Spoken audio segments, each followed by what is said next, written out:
তো বন্ধুরা দেখো, এখানে আমি, বোন, দিদি আমরা সবাই মিলে রেডি হয়ে নিয়েছি। তো এখন আমরা যাব আশ্রমে। আসো আসো, তো চলো আশ্রমে গিয়ে দেখা হচ্ছে একদম।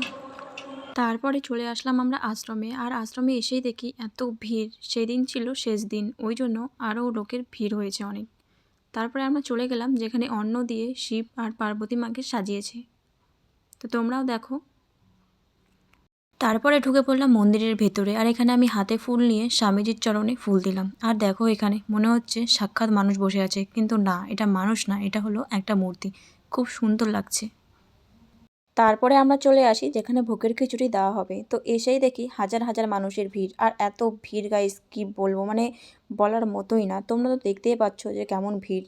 তারপরে আমরা ঢুকে পড়ি ভেতরে। আর দেখো, এখানে অনেকেই মাটিতে বসে খাচ্ছিল। আর আমরাও কেন বাদ যাই, তো আমরাও এখানে বসে পড়েছিলাম। আর এখানে আমাদেরকে খিচুড়ি দিয়ে দিয়েছিল, আর আমরা সেই খিচুড়ি খাচ্ছিলাম।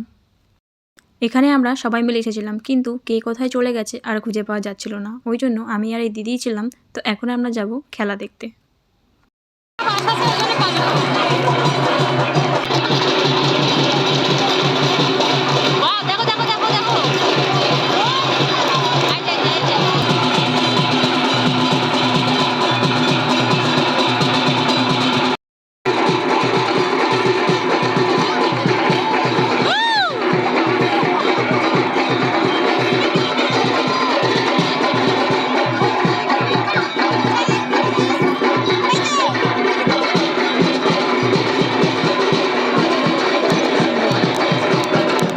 আমার পিঠে চড়ে আছে, ওটা আমার ভাস্তা। তো ও দেখতে পাচ্ছিল না, তো ওই জন্য ওকে আমি পিঠে চড়িয়ে নিয়ে সব দেখাচ্ছি। আর এত দুষ্টুমি করছে গাইস, কি বলবো। আবারও আমরা চলে আসি রাত্রে, রাত 8:30টার দিকে যজ্ঞ দেখতে। আর এখানে এত বড় যজ্ঞ হবে আমি তো প্রথম দেখছি গাইস। আর এত মানুষের ভিড়, কি বলবো।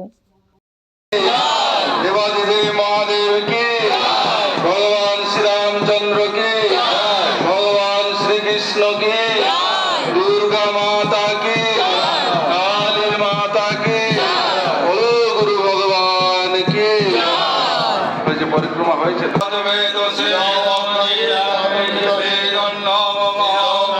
এত বড় যজ্ঞ আমি প্রথম দেখলাম। নিজের চোখে না দেখলে বিশ্বাসই করতে পারতাম না এত সুন্দরভাবে যজ্ঞ হয়।